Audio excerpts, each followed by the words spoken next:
Okay. You ready, Nance? Bombers? No, Jake? I mean, I guess a little. I'd like to call the village board meeting for the Village of Cary for Tuesday, December 15th, 2015 to order with roll call, please. Dudek? Here. Kraus? Here. Oh. Cavelli? Here. McAlpine? Here. Kozler? Here. Chapman? Here. Thank you. Would you join me in the Pledge of Allegiance?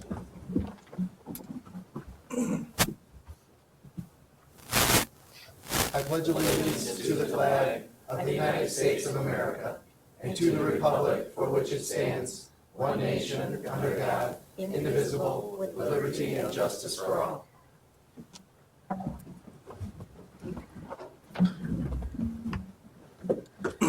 Thank you. We'll now move to the open forum where the public is invited to make an issue-oriented comment on any matter of public concern not otherwise on the agenda. We had nobody sign in. Is there anybody here in the audience who would like to speak to the village board? All right, we'll go ahead and close open forum.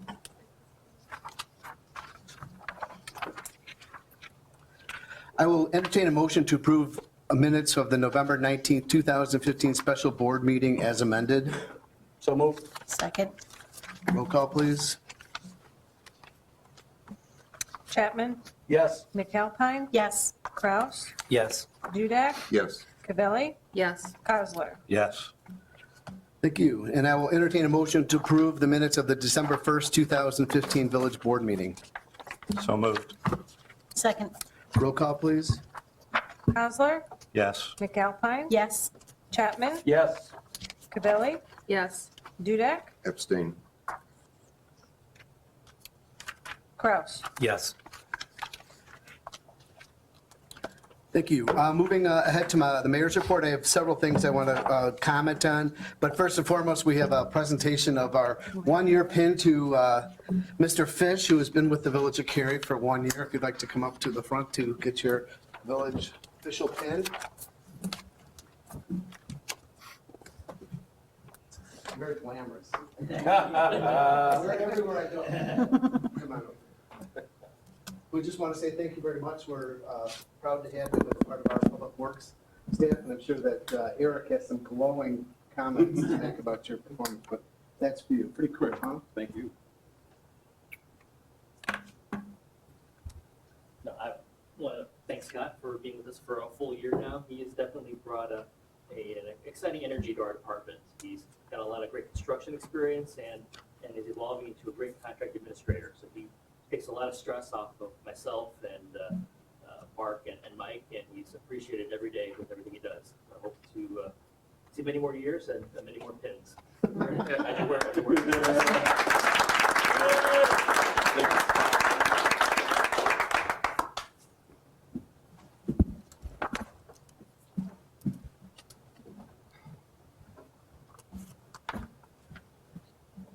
Scott, you don't have to stick around. If you don't. We're just getting into the good stuff now. Just a few things just about around the village and things. We just coming off of the Mary Carey Parade. It was very well attended. It was a glorious day. Could not believe that was a December day. We had a wonderful turnout. The chamber, as usual, did a very nice job. We had several of the trustees with us, with their families. It was fun getting in the truck and throwing candy out to everybody, so that was a really good day. In addition to that, we celebrated our village holiday party at Galati's. They did a great job for us. It was a really nice event, and I think the first time in many, many years we had full attendance by all elected officials, which was a great testament to the commitment to the community. So thank you for that. I was also asked to represent the village in a couple of different businesses in town. One, kind of a fun thing, I was asked to participate for their promotional testing for Lee's Martial Arts Academy. And believe it or not, I cracked these boards. Now this one's balsa wood. So if anybody wants to come up against me, you got to come through these. All right, now this is balsa wood. And I said, okay, I'll do that. In front of like 200 people. He calls me up there and wants me to do this. So it was, and he goes, you could do it, you could do it. I go, I've never done anything like this before. So I did, it was very easy. And then it gets really funny. Brings out a piece of pine. I'm like, there is no way I'm going to do it. And sure enough, I did it. So Way to go, it Mark. can be done. Mind over matter. It was all done. It was a great event. It's just, it's, what's cool about Come it in your is that, black belts. you know, Public Works need help, we just demoed some buildings, but you can see my right heel does a good job. But you know what was, I have never been involved in the martial arts. My kids always did soccer, baseball, and, and golf and tennis and that, so I never was involved in that. It was really, actually a very cool thing to participate in. Learning their 5 tenets of Taekwondo was very cool. It's very structured and very respectful. It was the kids that were involved in this were so excited to be a part of this, and just there were people from 4 years old up to 64, and they were all going through the program, and it was just a really neat thing. And to see this part of our community come together in this storefront over by Jewel, it was jam packed with people, and it was a really good opportunity to be part of the community. Following on with that, as Brian touched earlier, Cary Gymnastics, I represented the village on their ribbon cutting, and there was hundreds and hundreds and hundreds and hundreds of people there. They have really done a spectacular job in expanding that location. I think I was in there many years ago, and it was just a really small kind of gymnastic thing, but now it's very professional looking. It's, we've got the ground level trampolines that you can, the springboard. I felt like when they called me up, I said, fuck, I needed to do a flip-flop round off or something because you're on that thing. It was really a neat thing. They had Star 105.5 was there. They had characters from Star Wars. The Frozen girl, what was her name? Elsa was there. I mean, these kids were just beaming. And then finally the great climactic end of it was Santa Claus came in at the end. So it was just a really kind of a great day to be part of Cary. It's, they're very into that. So that was really cool. Jeff Krause and I attended the final meeting of the year for McCog at McHenry. It was a really nice event. That was a great, did you see the good picture, you and I? Yeah, I did. Yeah, you're great. Yeah, I like your I have it photograph. framed on my desk. But I have to tell you, in the conversations that I had while I was there, a number of mayors, administrators, and trustees came up to me and were very intrigued by our municipal partnering meeting that we had put on. And that was a good, it was nice to hear that, and to hear these other municipalities stepping up to be part of it from McHenry County was very cool. So that was good. And then finally, carrying on with Cary, today was the day when I went downtown for Cary Grove's performing the swing choir and a cappella, which my son is involved in.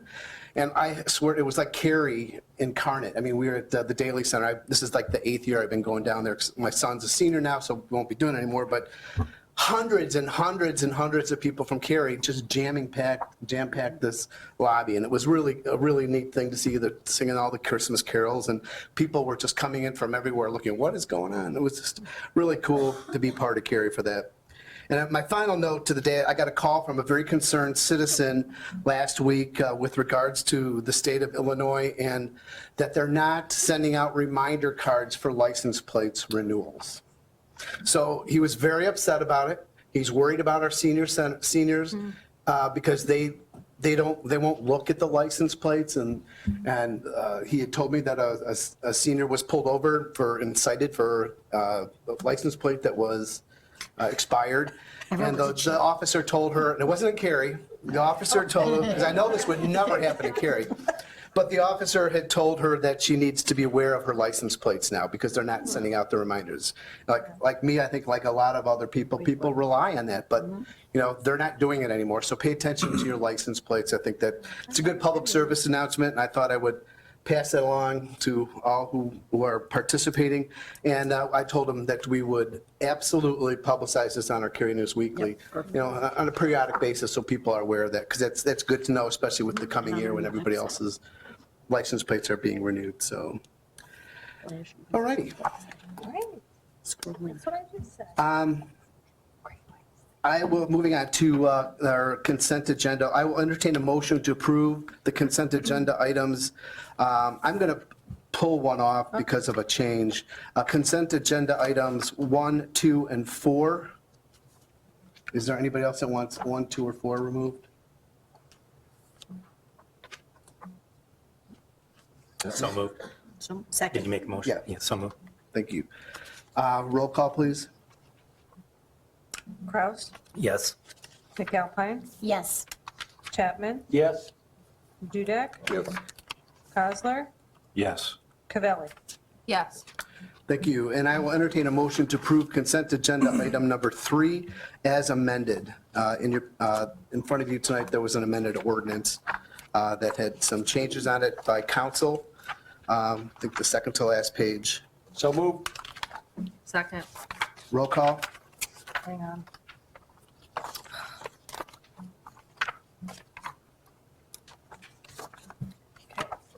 Chapman, Yes. Cavelli, Yes. Dudek, Yes. Cosler, Yes. and McAlpine, Yes. and Kraus. Yes. Thank you.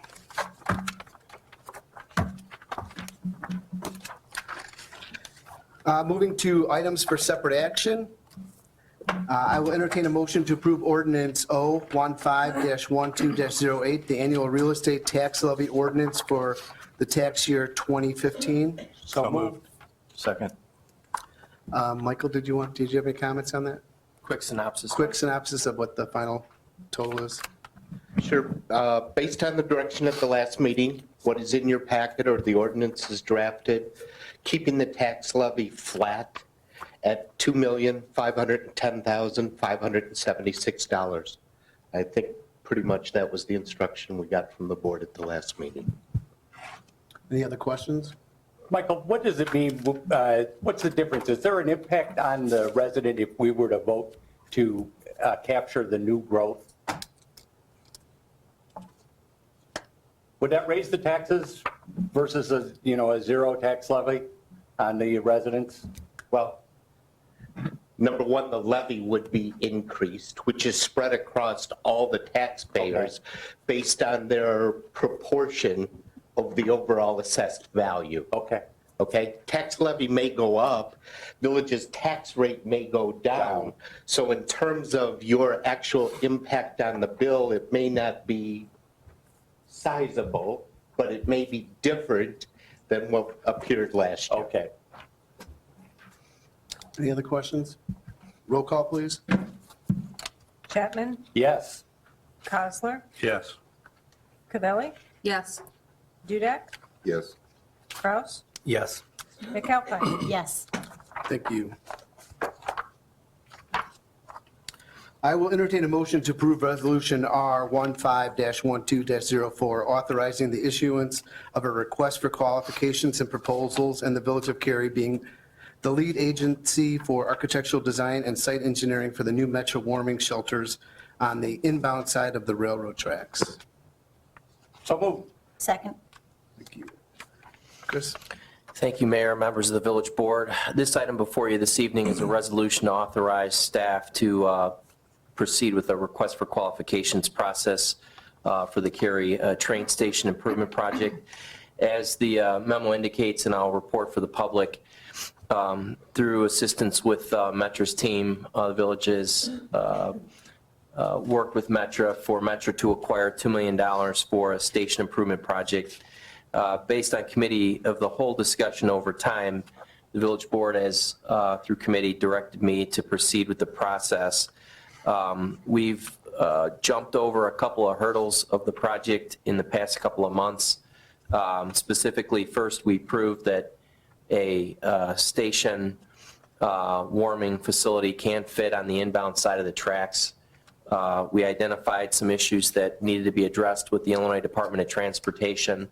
We met with IDOT officials in Schaumburg and received a letter from them indicating they'd work with us on the project. There may be some overhang issues with a prospective building that may encroach upon their right-of-way. They've agreed to work with the village on that aspect, which then, after further discussion with the committee of the whole, led staff to meet in early November at Metra's facilities with representatives of Metra as well as the Union Pacific Railroad, which is responsible and owns some of the property on the train station site. And we, through that work, have identified a couple issues that would need to be addressed with Union Pacific for property acquisition. There certainly needs to be some more feedback and back and forth with them, but it appears that we have some willing parties for a project in Cary.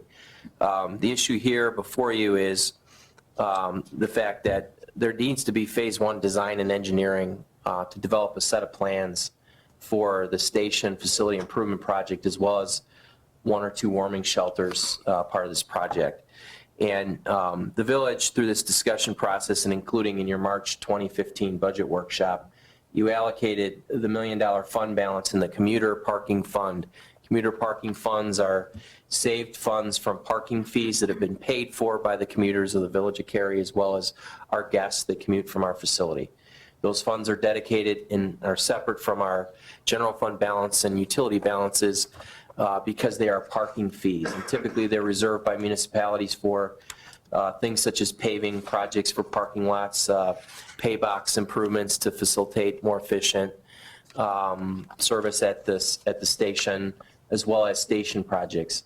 This project that's been identified as a long time in coming for the Village of Cary in some fashion. The station improvement project's probably a 30 or so odd number of year improvement.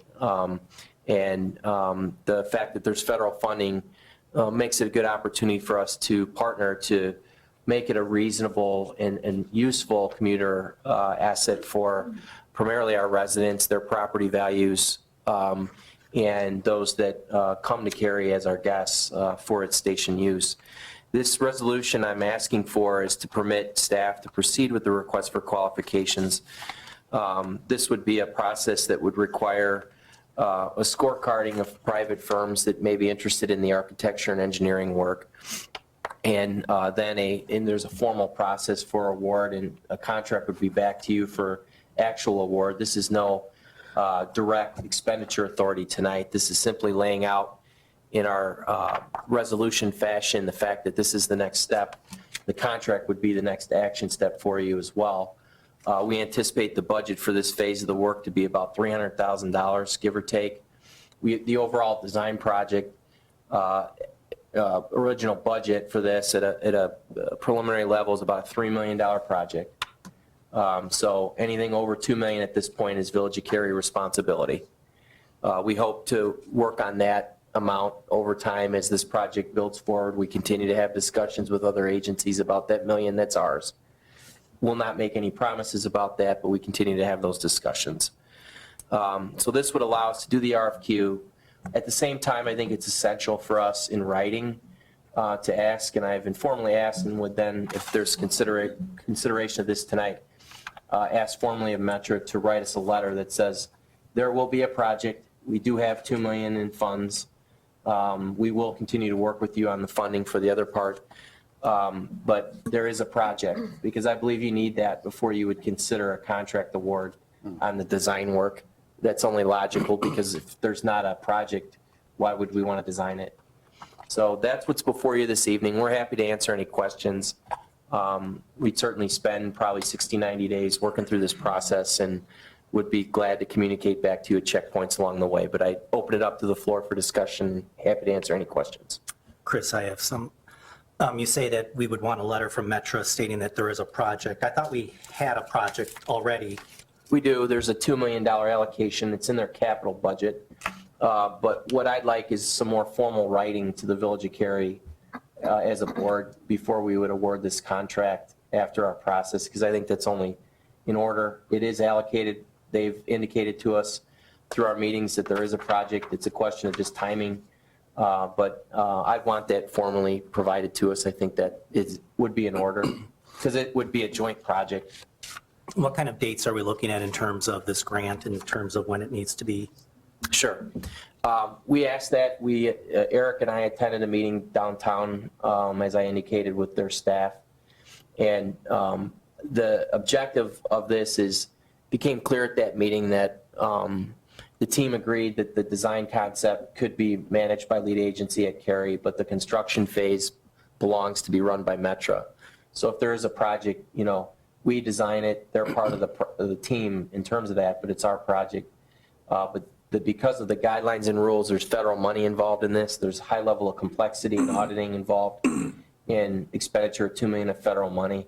And so they'd like to retain the construction phase. They've asked us by schedule to have to them design plans by May, June of 2016 for the job, so that it could be let most likely in September or October of 16, with shovel in the ground probably March, April of 17. That's most likely the best case schedule. Eric and I believe, if we're given your direction tonight, by hopefully full support of the board, that we could accelerate that schedule a bit, by which and when Metro would get the plans from us, and you would be involved in that process and giving input along the way. If we can shave off some time, that might help the dates a bit. I don't reasonably see a shovel in the ground really until spring of 17. But I do see that it would be helpful for us to get to them faster. They do have their own internal project timelines at Metro, which on construction, Eric and I wouldn't control. So we'd like to get it to them in a reasonable fashion after you, the board, have provided us input on this as well as their team. That would be, though, in terms of this project that we're looking at. But in terms of the $2 million that we had for the current station and then the warming stations that they were going to put across the tracks, what is the timeline in terms of that grant?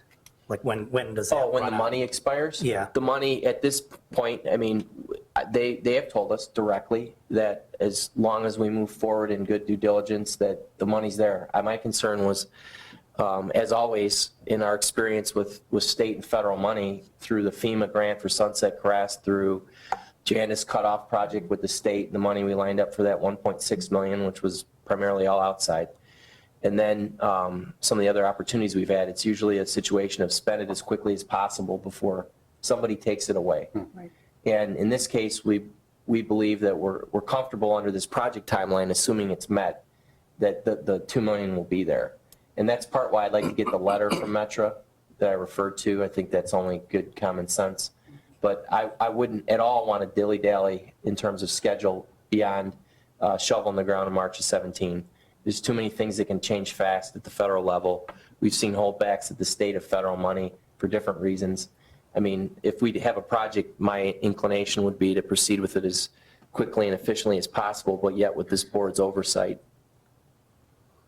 I'd like to move that we postpone this resolution until we get more clarification and we kind of know the direction that we're taking in terms of the Maplewood property. I feel that the Maplewood property, I've brought this up to you, Chris, and I brought it up to Mark, but I've never put it out there. I feel that the Maplewood property would be a good place to put the train station, move the train station up, move it down the tracks west. And if we're talking about doing a PUD in the future for that property, I'd like that to be one of the concepts that we would consider, is having the train station on that at that location. And I know a lot of people say, well, it still doesn't solve the problem of moving the station to the other side of the tracks.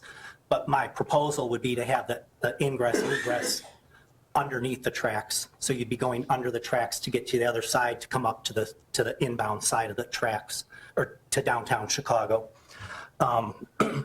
I think we have it in our comprehensive plan that we're looking at a 10 to 15, that's our 20-year plan. We do want a new train station. I don't see this current project that we're putting forward as, Rick, you were in the paper, you stated you want a showplace. You want something that people come into town and look at, and wow, that's Cary train station. That's something people really identify with Cary. I think it could be a 10 to 15-year plan that we look forward in the future, and that's our goal, is that we would put the train station there. I've looked at ways of funding that in terms of a referendum and the sales tax increase. At first, I wanted to do a sales tax increase to buy the Jack's Channel property, but I was told that we could only do a referendum for infrastructure.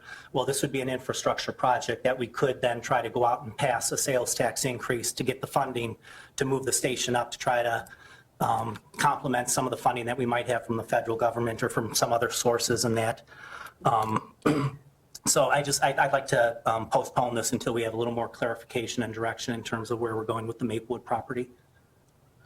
As a point of clarification, Metro has told us if the train station isn't in the general proximity of where it is right now, we will lose out on the $2 million. But I'm looking at a 10 or 15-year goal in terms of moving the train station, because we can do the current project that we have here. The $2 million will upgrade the current station that we have and put in 2 warming stations on the other side of the tracks. What we're trying to do here is tear down the station and make the warming stations a little bit bigger so that has some sort of a station in it, but it's still not a train station in terms of what I would be looking for, in terms of what the Village of Cary really deserves in terms of a stop on the train tracks. So that I made a motion to postpone it, or I moved to postpone this, so if anybody agrees with me, Is there a second? or any other discussion anybody else wants to have.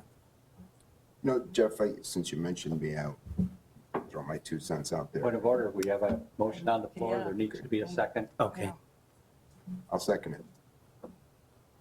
Now you can have discussion. Don't you have to call the vote, though, if I second it? We discussed. No, for discussion first. Discussion. Yeah. So you have a very good point, and I do agree with you that I think a more significant train station in Maple would be part of a great redevelopment for downtown. The issue that, at least from my perspective, I have with that is that that's probably a long way down the road. First off, we don't even have the Maplewood property, and so we don't control it, so we don't have the ability to do that.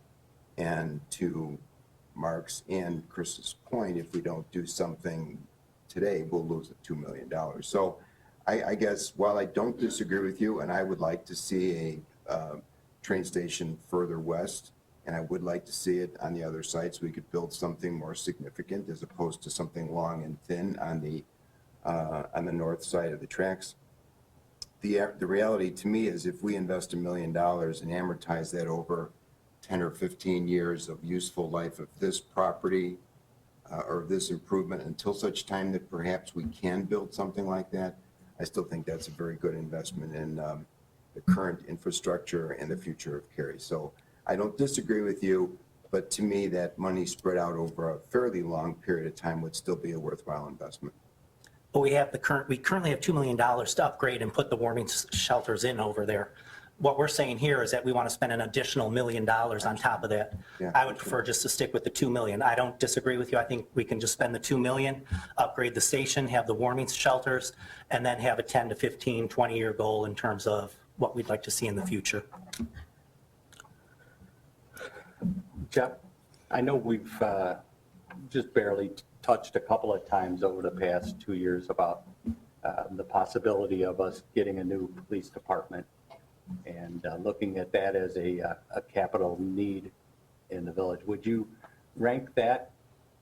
Would you rank having the train station down by Maplewood or something that, you know, we don't know? I understand, as Rick said, but would you rank that as something of more importance than us getting a needed police station? I don't think so. Just if I had to go to the residents and ask for a tax referendum, I mean, which one should I go, or should it be both? I mean, I don't know. I haven't had a chance to really think Okay. about that, but I mean, definitely I'd like to see a new police station, you know? Yeah. I think we definitely have outgrown this one here. That's an understatement. But, yeah, I don't know. That's all. I'm just thinking about that if I had to go to the well. And we've been setting things up in precedent as far as establishing a building fund and looking for that and putting that into the comprehensive plan is I understand, I want a beautiful train station too, but I'm going to be looking at that other infrastructure as more of a need for the village. Would you like me to comment? I don't want to get in the way of the debate, but would you like me to comment on my discussions with Metro vis-a-vis the Maplewood site? Go ahead. Yeah. I've heard it, so go ahead. They won't do it.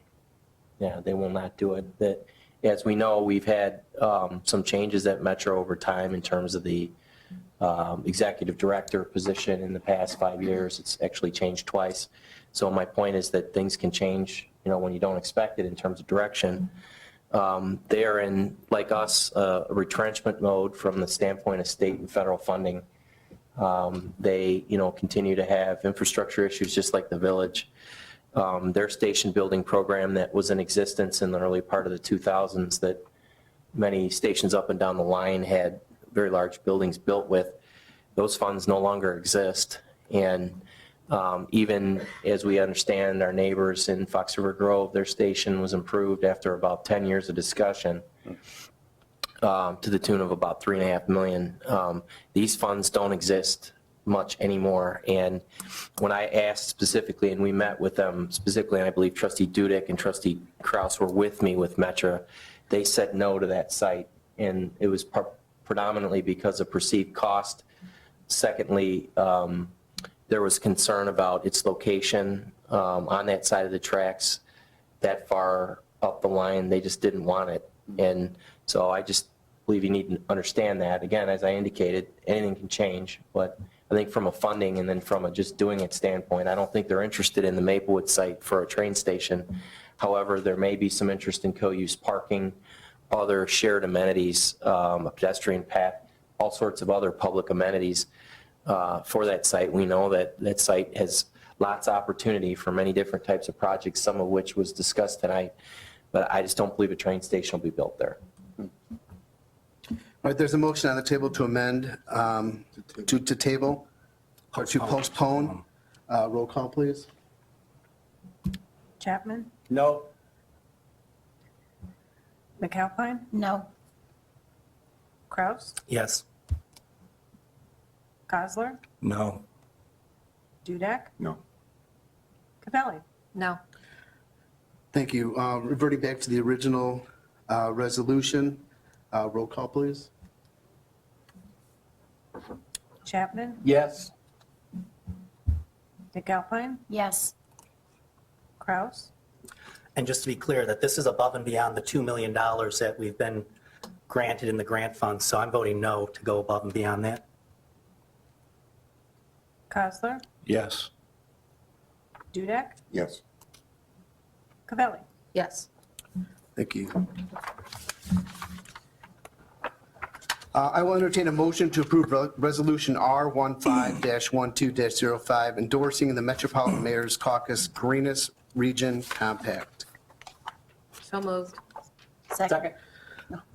This is near and dear to Trustee Chapman's heart. He's actually brought this forward. Thanks, Jacob. Thank you, Mayor and residents. The Suburban Caucus of Mayors has a program called the Greenest Region Compact.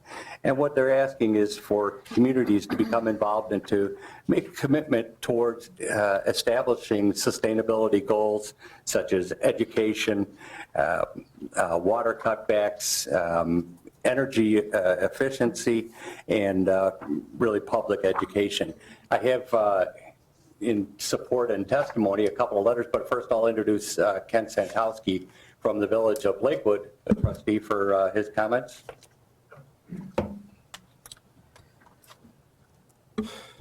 Thank you. As Dave said, we're on the same committee together, and what this is doing is it's no cost to any of the communities to do it, but what it's doing is bringing kind of an umbrella policy of just doing everything instead of somebody saying, well, we practice water policies, we practice recycling, we practice this. It just kind of brings it all together under one type of sustainability enigma that everyone can follow easily, and you can choose to do whatever part of the policies and programs that you want to do. So some villages and townships are going to be able to do them all. Some are only going to be able to do one or two at a time. So I applaud what Dave has been working on, and the Village of Lakewood will be following suit as soon as you guys finish up with yours. Thanks, Ken. Ken is also a member of the McHenry County Defenders, and if you don't mind, I'll just read a couple of quick letters as part of the public record in support of it. Dear Mayor and trustees of Cary, the environmental defenders of McHenry County are so pleased that you'll be considering a resolution at your meeting tonight that will set Cary on a path toward a more sustainable future. We commend you for considering this step and strongly support your adoption of this resolution, declaring Cary to be part of the Greenest Region Compact. As an organization that's worked to help protect and preserve a healthy environment in McHenry County since 1970, we encourage you to take this step to become more aware of sustainability options in your planning process and to implement positive environmental changes in your village infrastructure, purchasing decisions, and use of resources. To our knowledge, you'll become the first community in McHenry County to become part of this compact. That will be something to crow about. As you move forward to adopt and implement your sustainability goals, we would be happy to work with you to aid in the process in any way that we can. We can also serve as a resource to connect you with other organizations that can be of help to you as well.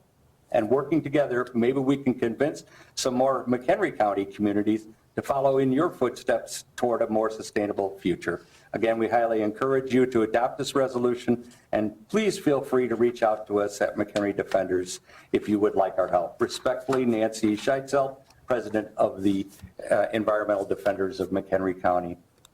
The second letter is from Kimberly Hankins, and Kimberly is the Sustainability Director at McHenry County College. Dear David, just wanted to express my support for the Village of Cary's intention to adopt the Suburban Caucus of Mayors of Greater Chicago, GRC 2. The Village's Sustainability Proclamation or Resolution is a wonderful document that exemplifies Cary's commitment to sustainability across all areas as well into the community. The Sustainability Center at McHenry County College would be proud to partner with you in any way you see as appropriate. Congratulations on being a leader in sustainability in McHenry County. What we've talked about, Ken and I, and on the Suburban Mayor's Caucus is, well, why should we recreate the wheel? The Village of Cary has already been proactive in this, and one of the things that they ask is that you consider adopting in your first year 10 sustainability goals.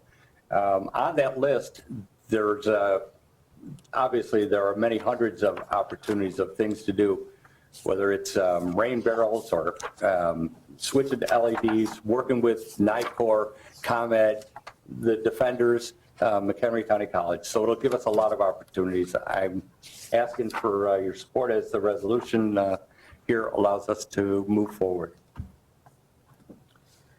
Any discussion? I just have a question, Trustee Chapman, since you're the one pushing this pretty hard. I just don't know what benefit we gain out of this. If we can choose what things we want to do and what we don't want to do, that's what we're doing right now. So it seems like we've already made progress on this within the village, and I don't know what this really does for us as a village. It just seems like it's just... What this does by being part of the Greenest Region Compact, it opens up and allows us to apply for funding and grants that are available from the state and federal government as part of the state of Illinois and federal programs that are available out there to minimize any impacts. We're talking about taking and adapting sustainable energy programs at the wastewater treatment center, or getting grants available to reimburse our residents that buy rain barrels rather than it coming from the Village of Cary's taxpayers' pockets, that we use it as a state thing. Helping to reduce the energy consumption, in our village, the water consumption in our village through things that we're doing passively. And this is where we will be actively partnering with other organizations, bringing in resources that we don't have access to now, and expanding our presence. So that's what it helps us to do, Jim. I guess I'm just for less government and residents' lives, and this just seems like it's the foot in the door. I don't really think the government should be buying light bulbs for residents or rain barrels. Sure, that's a good initiative and it helps the environment, but I really don't think that, considering the budget cutbacks we're seeing here with the state, that we should proceed down that path to buying light bulbs for people and rain barrels. There are other more important things right now to spend that money on. Well, Jim, you might be right about today, but you're not right about it tomorrow, because these things are important, as 195 countries just showed this past week about endorsing world sustainability programs. And so I would say I that... think you're misunderstanding me. I'm not against sustainability or environmental being green. What I'm saying here is that the village shouldn't necessarily be paying for it. And that's why we're signing up for the I'm willing to pay GRC. for that myself as a private resident, but I am against using government funds to fund these things for people. That's all. Okay, all right. I can address that comment? Sure, come up to the, It's not about making the governments, the city of Cary, pay for those things. It's the city of Cary is saying we're going to commit to allowing those things to happen. So what's happened is then if the city of Crystal Lake decides to buy rain barrels and sell them to their residents at a cheaper cost because they're going to buy 10,000 of them versus just 100 of them. So that's what this whole thing is about, is we talk about the consolidation of townships and governments. This is basically what we're trying to do, is we're trying to consolidate all the environmental issues that we can. So for instance, Cary, Lakewood, we don't have paint recycling, but the city of Chicago does. Well, the city of Chicago knows when they're done using their old paint recycling machines, if they know that we're in the market for one, we may want to buy one at a greatly reduced price and maybe consolidate. Maybe we'll have a recycling episode in Cary and Lakewood and Crystal Lake at the same time. So that's what it is. It's not about the government spending money. It's about a consolidation and of people's ideas and resources to help actually cut costs to help those things. And I'm not here to debate all that. I guess what I see here is it just seems like there's so many layers of the onion here in Illinois. The Algonquin Township offers a lot of these services already. Recycling services, paint recycling, Right, but they offer them to batteries, things like Algonquin that. Township residents. They don't offer them to Nunda Township residents and Door Township residents and Grafton Township residents. So, Right. so that's the thing, is if I was an Algonquin Township resident and somebody from Nunda Township was bringing their paint and their electronics and their styrofoam and their weeds and all that stuff to them, I'd be a little upset because I'm paying for them. So that's what it is. It's just, we're trying to consolidate the efforts without consolidating the money. I think we're looking at to get up 150 communities involved here in the northwest suburbs of Chicagoland metropolitan to do something. And It cost $250,000 to put a hazardous waste drive on. Okay, there's not one community that can afford to do that. There's only two places up in Gurnee and in Rockford that actually do that. Yep. So the question is, so if all of a sudden these 150 communities get together, they decide, well, let's make one centralized and we'll pick a spot in McHenry County, and we're going to have it once a year. We can provide it to all of our residents at very low cost.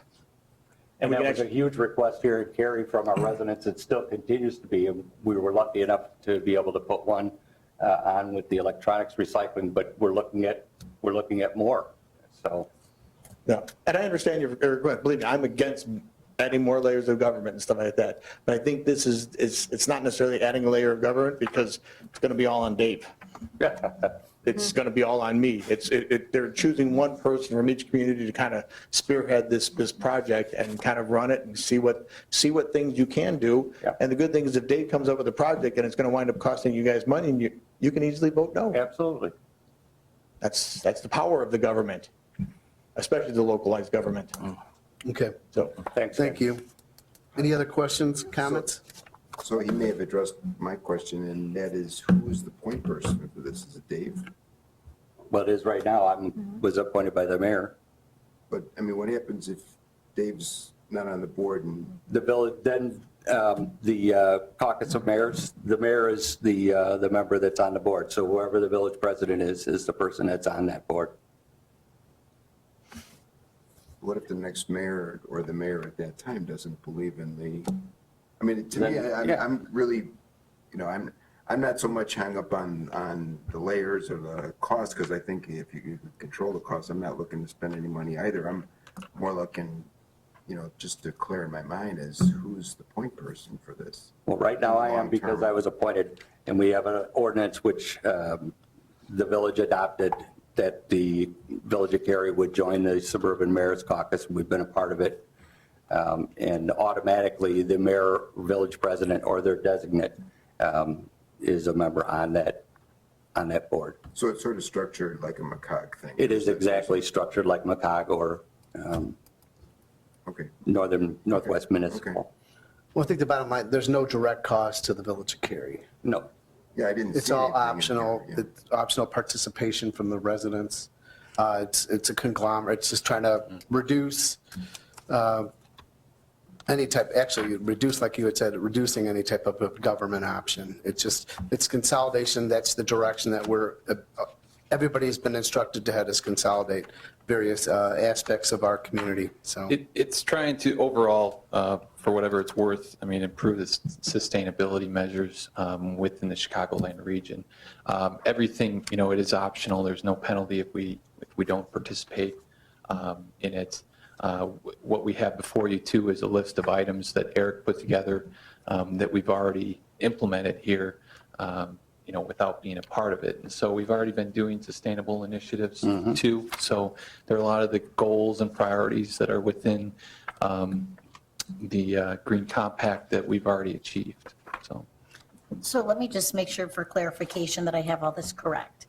So what it is, it's an opportunity for us to join together and perhaps the goal is to get 10 new initiatives, but you're not mandated to get them, number one.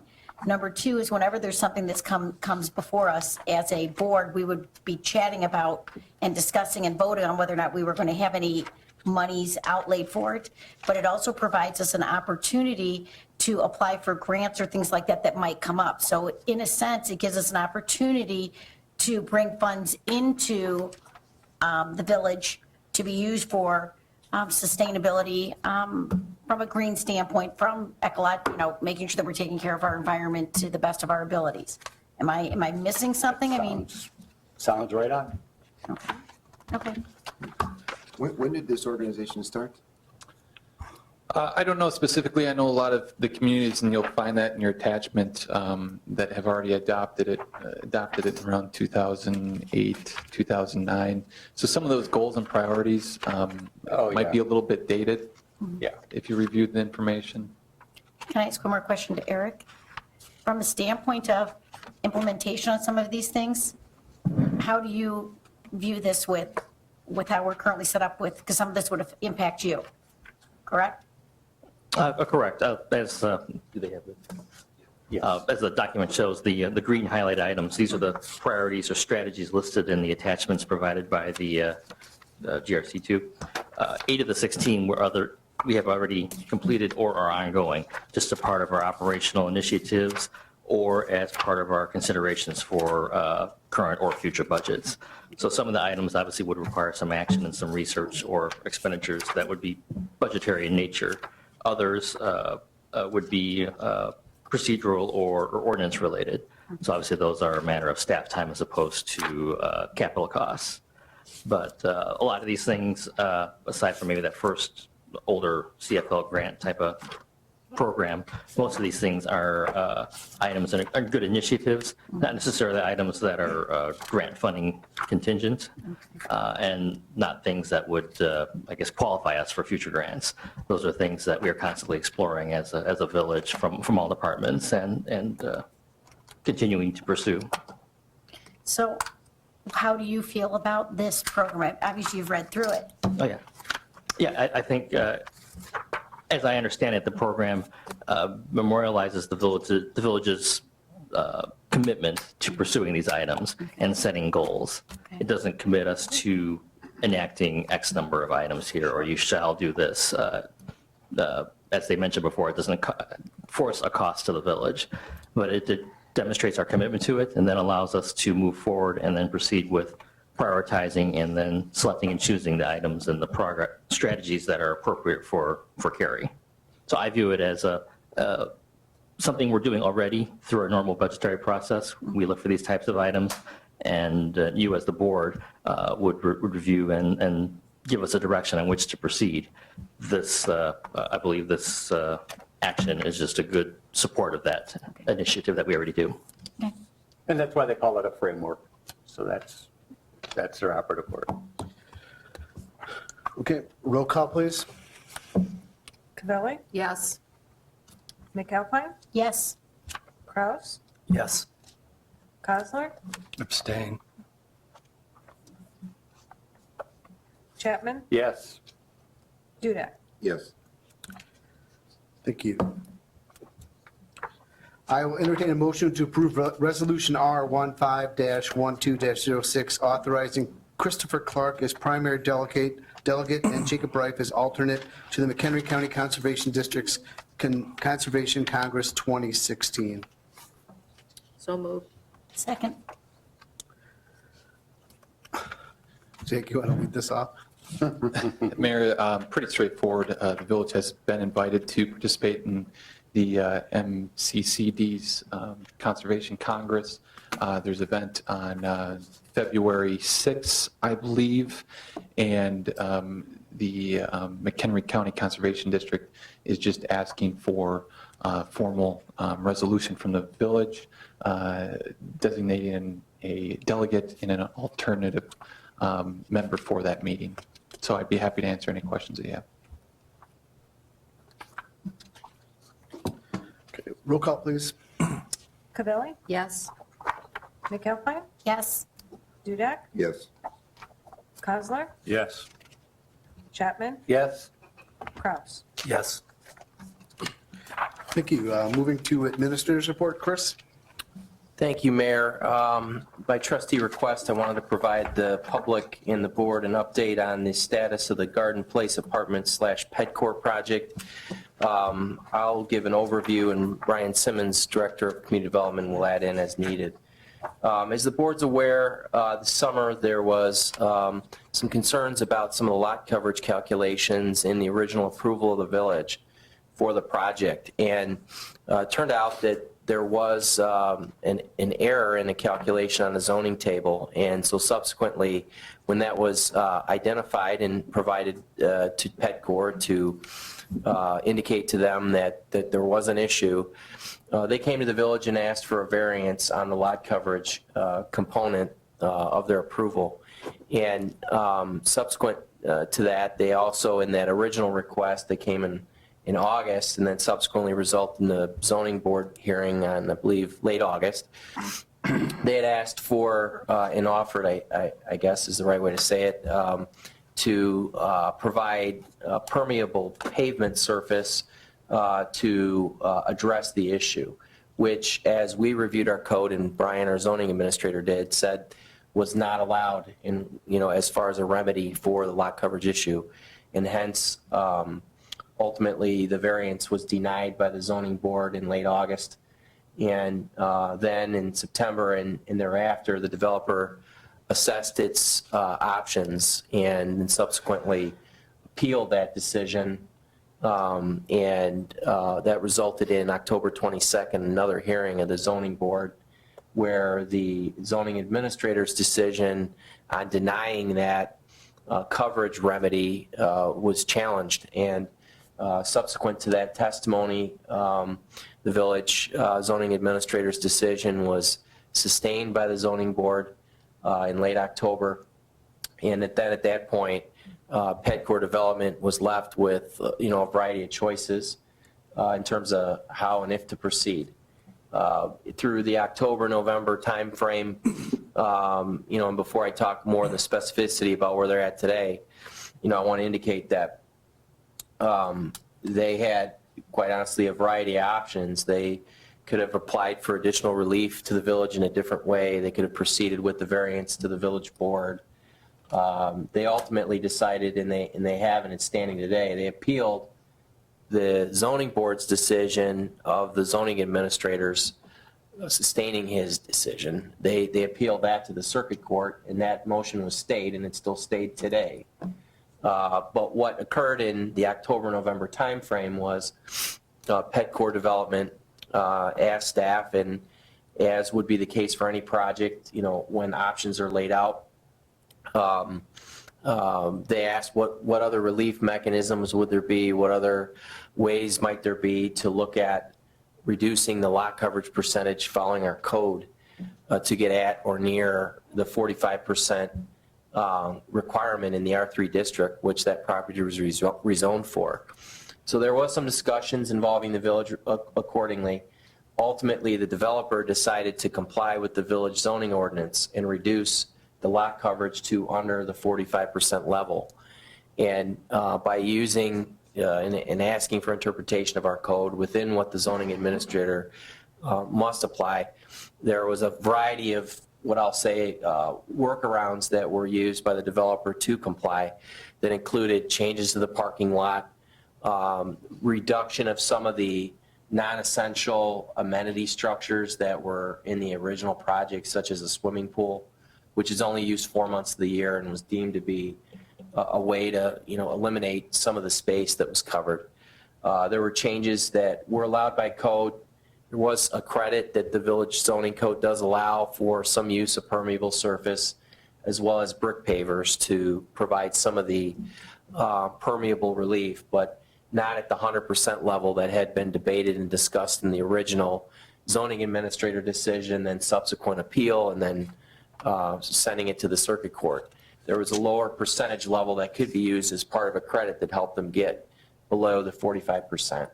They then subsequently, around Thanksgiving, submitted to the village and then subsequently the county stormwater agency, which provides the stormwater permitting, a permit application request that we believe did check out at 44% and change on their lot coverage calculation. Obviously, we, the village, the county, other third parties on behalf of the village have looked at those plans at length to verify its compliance.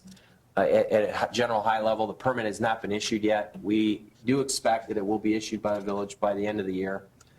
We do believe the current plan that's in front of us, that from a permit review process, we do believe is compliant. There are some loose ends that have to be tied up. I don't believe we've heard yet from the county stormwater, and those things need to be completed. But because the request was asked, I wanted to indicate it does appear that unless something else is found that becomes an issue, it does appear to be a permittable project that likely by the end of the year will be granted a building permit. And then subsequently in 2016, we'll head to construction. So I'm happy to answer any questions on that. I think my only question would be, why are they still being allowed to use the permeable pavement, though? I thought that was part of the concern we had, that they were using permeable pavement in the parking lot, in the sidewalks, and we said that they couldn't use it to count it that way. But now we're giving them a 20%. I thought they could only have like a 20% percentage of permeable pavement, but they're still using it throughout the project. Correct. The original request was for a 100% credit for the use of those materials, which is what they appealed, was the decision that they could utilize it for the parking lot, but realize 100% credit for the use of it in the parking lot.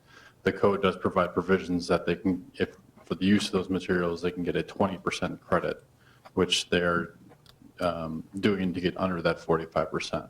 The entire intent of the appeal was that it was completely exempt and they would get 100% credit for those areas. So if they did that, then they would have been able to leave some of the structures that they took down because they'd have a different percentage when you're calculating things. Correct. If a 100% credit would have been granted, then the rest of the project would have remain as previously approved. Thank you, Brian. Thanks, Brian. Next item is the the community grant program. I wanted to bring back, and not needing decision tonight, because this appears to be a fairly complex decision process for us. We've taken a run at another draft community event grant program application, which we suggest might be considered by the village board for this concept of providing through video gaming revenues. The board has had some discussion about allocating a percentage of said revenues towards potential investment in a variety of community type event grants. And there's been some debate and discussion at committee level regarding that use. Appears that the use is generally at a concept level agreed to. The issue is how to go about the selection process. So tonight's discussion should be centered around the selection process. We have a draft document. It is not unchangeable. It is modeling a City of Elmhurst document that's used for one of their programs. We have had Attorney Simon review it. There may be some pros and cons you see about the level of detail. I'd like to get some high-level comments from you, which we'll take back, and I'll close this out and bring it to you for approval, final approval in early January, hopefully, if we can get to that place tonight. Because we'd like to have this program announced in January. As you understand, this is before our budget cycle. This is abnormal. We've tried to make an accommodation here for that. As you understand, also, community events typically center around the April to November timeframe due to weather. So to have, if it's possible, a January kind of rollout would make some fiscal sense, as long as we're sure we understand that these funds may need to be removed if we have budgetary, crises. So I'd like to get to some high-level comments tonight, and then Assistant Administrator Reif and I will bring back the final document to you to bless, hopefully, the first meeting in January. So happy to take any high-level comments. I have a question. One of the items we discussed last time was this potentially being looked at as a bias because they're filling out this document, and now we're basing what they're putting on this document if it's going to come before the board then? Is this, I noticed there's now a waiver in here with a harmless agreement. Does that take some of that away from us? Is that the purpose of that? The waiver, the waiver and the hold harmless is designed to protect the village from any claims or injuries that occur during the course of the activity that's being conducted by the organization. In regard to the question about discriminatorily doling out the money, the evaluation criteria that's in the top third of the first page provides reasonably objective criteria by which the village can score applicants to make sure they're provided on a basis that is designed to most effectively help the community and not judge the application based on the message of the organization. But is there a scoring criteria? I mean, if I'm looking at it, I guess who's doing the scoring criteria and like what gets somebody, is it a 1 through 5? I mean, what is the scoring criteria? There isn't anything that's quantitative here. This is measured, I would look at it and evaluate it kind of in a qualitative way. You can have a project that maybe they have a small budget, but they can make a huge impact as far as bringing, visitors to the community. You could have someone that has a large budget and they make no impact in bringing people to the community. And so it's going to be something where we don't have it right now. It's any kind of numeric formula for evaluating it. It's more on a qualitative. So at the staff level, who's going to be evaluating it then? I believe Jacob and I would bring recommendations to the board. So you wouldn't necessarily bring everything before the board then, depending on like what Jake just said with if it doesn't bring any impact to the community, but they're asking for $10,000. I think that I can't imagine we'll have 15 projects, so we certainly want to communicate with you about what came in. It would be our intention to fund within our budget means. I've seen as I've looked at these in different cities and villages, some towns have a bike race, like a regional international bike race in Lake Bluff that they close the roads off and they have, a ton of tourists that come, that's at the high level. And then we talk about some of the community festivals like our Fall Fest and others that are more hometown in nature. So we want to try to keep a level of creativity within our budgetary means, to I guess, sponsor these. So I appreciate that comment. It sounds like we could flesh out a bit more of the scoring aspect, but, I think the Assistant Administrator Reif and I would be bringing these in for a review by you as well in some fashion. I have some concerns as well. I would agree that I think the challenge is to how do we remain very objective with what we're going to do. And the questions, a couple things that I highlighted were how do we define how much we're going to give towards whatever the budget is? And what I mean by that is if someone comes in and they have a $100,000 budget and we're going to give them $1,000, how does that compare to, or $10,000, let's say a 10%, how is that going to compare to someone that's got maybe a $500 budget? Are we going to say we're going to apply the same criteria so you're going to get $50? Or are we going to have somebody, I don't want us to get into a situation where we're picking and choosing and differentiating how much, what the actual percentage that we're going to participate in when we have nothing down here. I think that could lead us open to somebody challenging us for being fair, or am I not, is that a legitimate concern? Does anyone else see that as a concern? I don't view your exercising discretion to weigh how much you give someone as much of a concern as your selection process that is more suspect to preference based on the message, I think. Budgetary concerns are certainly very strong legislative issues, and you would receive deference for making budgetary decisions. I view that as a different category of decision versus picking winners and losers at the first instance. Okay, the other, couple other quick questions, that answers that. That makes me feel much more comfortable with that. The next one I have is, why do we have specific dates that the application must be received by, like February 1st of the year? Because what if someone comes up with a project that they're really trying to get off the ground and they've never done it before? And I'll give an example, Main Street Fest, when that came in, that didn't start, no one knew February that it was going to be done the next September. It was very quickly put together to try and come up with a community-wide event. So why are we limiting ourselves? Is it a budgetary reason that we're doing that? Or is I it would- something where we say that quarterly they can apply, or is there something we can amend there? I would look at it twofold. Ensuring that it's equitable so that, everyone comes in at the same time. It gives us a fair opportunity to review them all when we compare them, next to each other. Secondly, it does help from the budget process.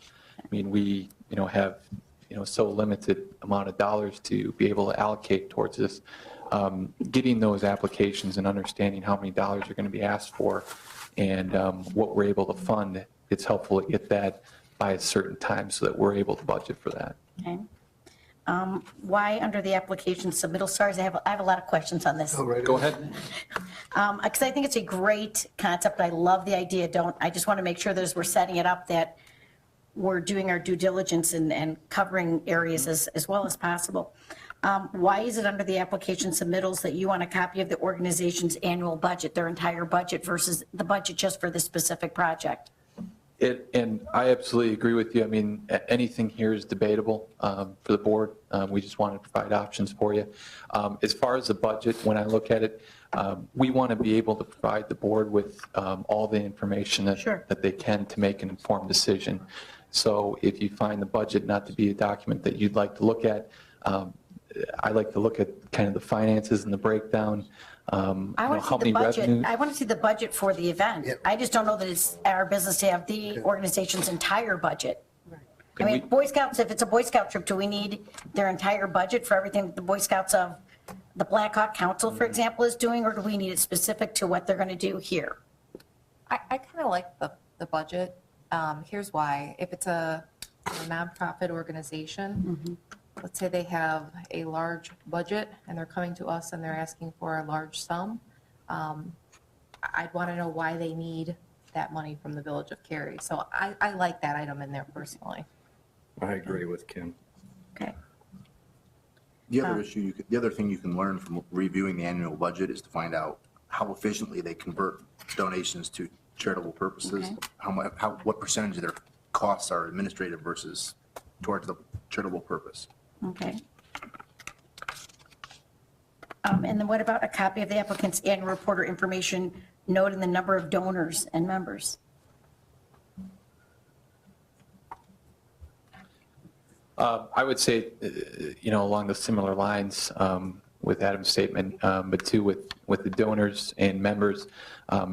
Members, it kind of helps you understand the Chamber of Commerce. For example, it's are members, in Cary, or are all their members, outside of Cary, kind of thing. So.